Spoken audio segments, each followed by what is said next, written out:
G'day everyone. Last night I did a live show where Canon released their R5 and the R6 and I thought that I'd take you through now the specifications sort of more quickly and a bit more in depth and also discuss what I think we should be waiting on at this stage and also how Sony can react to these cameras as well. So let's start first looking at the Canon EOS R6.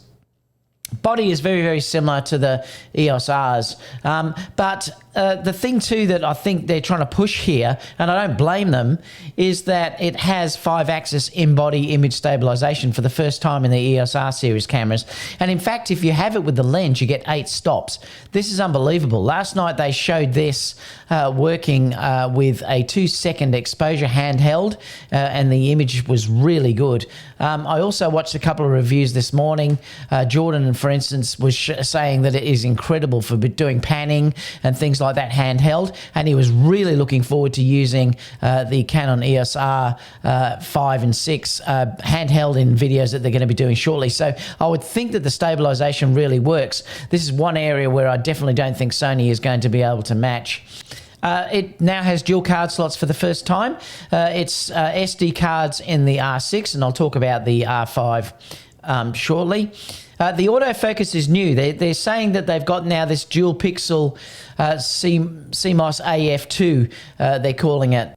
And it looks like it's very, very good. It has animal eye detection with things like birds and dogs, cats, whatever you want to do, and things like that. And if that doesn't work, it will go to face detection, which is great.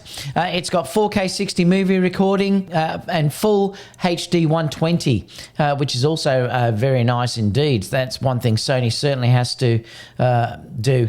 It does have 20 frames per second in the still mode, electronic.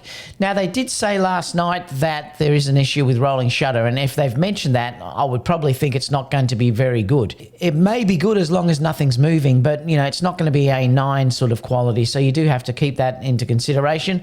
If Canon mentioned that in their product launch last night, I expect it to be nowhere near the A9. And then there's just the front, side, and the back as well. I'm going to go through the specs when we look at the R5. So now let's look at the R5. This, obviously, they're giving a little bit more detail here, I suppose, because this is their flagship camera. It goes up to 8K. Now, this is incredible. It's not something that I need and most people don't need, but there are some amazing things that not really anyone's talking about. This is that if you use this in video recording mode in 8K, you get about a 32 megabyte still out of this. That really could be usable. I've done stills from my Sony cameras, but they're only around about 12 megapixel because I'm using a 24 megapixel sensor. But to have an 8K bit of footage and grab a still out of it that's 30 odd megapixel is amazing. And I'd love to have a play around with that. So that's something that no one is really mentioning at this stage, but I think it's very, very exciting. Just to show you the difference in the crop here, how much extra room you get, in the middle is 1080. You've then got 4K, and then you've got 8K.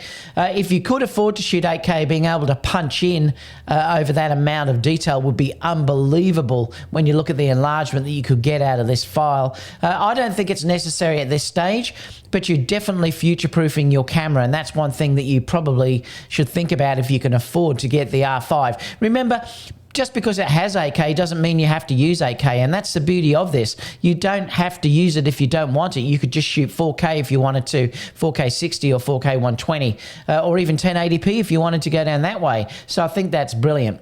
Now, it does have 8K 30. There's no crop. It's got the dual pixel AF2 as well, and it's got the subject tracking as well, which I talked about before, which is next level tracking, human and animal eye AF, and also face detection as well. And this is the part that I was blown away last night. No one picked this up, but it does have this 8 stops of image stabilization when you incorporate it with the lenses, and they're sort of just showing a picture of a someone holding it there, because what you'd be able to do with this hand holding, I had the GH5 and I literally could use that without a tripod or using a gimbal. It was that good. So being able to handhold it was really unbelievably great fun. You know, you could sort of go minimalistic and still get great shots out of it. And this, by the sounds of it, is going to be very, very similar. I still would like to use it myself to try it out, but I know Jordan said this morning on DP Review that he thought the stabilization was terrific. So it looks like it's going to be a really great feature. It does have this advanced face and eye auto detection. They're just showing some examples here of how it's tracking this dancer that's going around. I would expect the autofocus to be very, very good. In fact, the Canon EOS Rs now that have had the latest updates have been terrific. So I would think that the autofocus is going to be great. And they're saying it's a version 2 of this, so it's probably going to be even better than what we're seeing in the EOS R. And I thought the EOS R was great. Yes, it wasn't as good as Sony, but it was very, very good. Now, this may match Sony. We've really got to wait and see what happens here. They're sort of touting this 20 frames per second. It's totally silent in the R5, but there is a shutter noise in the R6. I suppose they're doing different things to try and force you up to the R5 if you wanted complete silence and better video and things like that. But they did mention about the rolling shutter again, so it is going to be an issue. It's not going to be an A9. 100% frame coverage as well with the autofocus, and they're showing that through here. So you can see it following the girl around as well. The low light autofocus, from what they mentioned, was around -6. That is unbelievable, and it's probably class leading, and that's fantastic. I think one of the Sonys are a 3 or something, or 4. To have this as -6, it probably will be dependent on how fast your lens is, obviously, though. But I really think that's amazing. There's a new format that they're using. It's HEIF, and they give you this sort of a look that you can see how much better the detail is as compared to a JPEG there as well. I'll leave these links down below so you can have a look at these as well. Now, they are saying there's dual card slots in this. This is a little bit different, though, because it has one CF Express card and one SD card. Now, I don't know. I believe that you can do dual recording on the R5 with video, and I'd love, like, if someone can answer that for me, I'd appreciate it if they can put that down below. It's very, very important. If you're shooting weddings, you do not want to be recording video onto one slot. Whenever I'm doing it on mine, the good thing about the Sony cameras is you can record to dual card slots for video as well. So that's fantastic because it just mimics the other card. So that's great. New Digic processor. This one is 45 megapixel. The EOS R6 is 20 megapixel, and I'll show the differences in a minute. You have a joystick now, which is fantastic. They've got rid of that stupid little dial thing that they had, that touch sensor. The electronic viewfinder is a good one. It's the same as the Sony A7R IV, which is 5.76 megapixel OLED screen. Vari-angle LCD screen. Now, the 4K resolution, you've got up to 120. Time-lapse mode, and there's 5,940 AF points. Now, the specifications between the two of them, I'll just show you some differences. Sensor size, they're both full frame. The R5 has 45 megapixels. The R6 has 20.1. It's the same processor. ISO, or it's Digic X processor, I should say. ISO speed in the R5 is 100 to 51,200, and the EOS R6 is 100 to 102,400. Movie recording is 8K and up to 4K 120 in the EOS R5, and it's 4K 60 in the R6. The electronic viewfinders is 5.76 million dots in the R5, and it's 3.69 million dots in the R6. That's going to be probably the same EVF that you have now in the A7, the A9. Dual card slots, CF Express and one SD card, and it's 2 SD card slots there. The LCD screen size is slightly larger on the EOS R5. It's 3.2 as against 3 inches on the EOS R6. Both have the in-body image stabilization, which is your 8 stops, which is just nuts. They both have 20 frames per second electronic and 12 frames per second mechanical. Autofocus is both the same, which is that dual pixel CMOS AF2. The R5 has the top LCD screen. Now, it just depends whether you'd like to have that manual dial or the LCD screen. I quite like the top LCD screen, but that's just my personal opinion. Wi-Fi Bluetooth is 5 gigahertz on the EOS R5, and it's 2.4 gigahertz on the EOS R6. Both are going to be able to upload automatically. Voice memo, yes on the R5, no on the R6. And then there's just some dimensions there. The weight of the R5 is 738 grams and the R6 is 680 grams. What do I think about this? Well, there's some interesting things. They did mention the rolling shutter, so that could be an issue, and that's something we're going to have to wait and see how these work in real life. Remember, what you were seeing last night was all the ambassadors, so you sort of do have to take it with a grain of salt what those guys were saying. Although Peter McKinnon did mention there was overheating, which I'll talk about in a minute.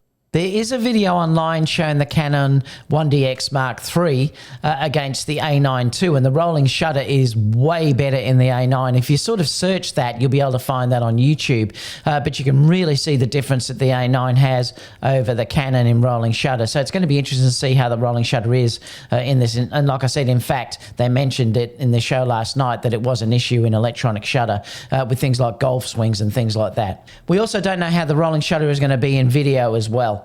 Low light, we still have to wait and see how that is. We don't know yet.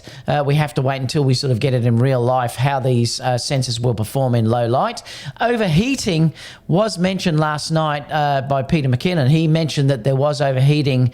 I think it was with the R5 that he was talking about. Obviously, if you're going to be using these 8K resolutions, it's probably going to overheat in a period of time. I believe the time limit is around about an hour. I think that's what I read somewhere. I'm still waiting to get that confirmed at this stage as well.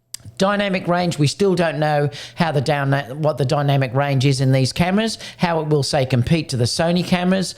Usually Canon have been behind in the dynamic range, so that's something that we still have to wait on to see how that performs. The other thing that is a worry as well is whether they do give you that ability to record video onto both card slots. That is a really important feature, particularly if you're doing things like weddings or one-off events where that can't be repeated. So, you know, I really think if Canon have held back on that, that's something they should consider to fix. That's one of the really great things about the Sony cameras. You can back up video onto both card slots. There is also something that wasn't mentioned really anywhere, is that there's a crop on the R6 when you're shooting in 4K 60. I think it's a 1.06 crop. I'm not sure why they had to do that, but it's a very, very small crop. In fact, that wouldn't worry me because it's that small, but it is something that you also have to consider as well. So where does Sony fit on this? Well, I think what you're going to find is that the A7S III is going to fit somewhere between the R5 and the R6. I don't think they're going to go spec for spec with the R5. I don't think Sony will offer an 8K camera, in fact. I think they're probably going to sit with a 4K camera that has amazing results. And what I mean by that is they were talking about having large pixels. So I think they may even potentially stick with something like a 12 megapixel camera or maybe a little bit higher. But I think they're going to go for this low light beast that also has incredible dynamic range. So I think they're going to sit a little bit differently than what Canon have. The interesting thing though is what they're going to do, Sony, about competing with the R6, because at the moment Sony have nothing that can compete with that as an overall camera. Remember, you're looking at something there now that can do 12 frames per second mechanical, 20 frames per second electronic. It has 4K 60 video, and it also has 8 stops of image stabilization. So Sony have nothing in that regards to compete with that. So they're going to seriously have to think about bringing out an A7 IV or something to compete with that as soon as possible. So let me know what you think down below about all of this. If you have any questions, leave those down below and I'll get back to you as soon as possible. I will also put some links for the cameras too. I'd love it if you could support the channel and purchase from those affiliate links. Apart from that, guys, I'll see you all in the next video. Bye for now.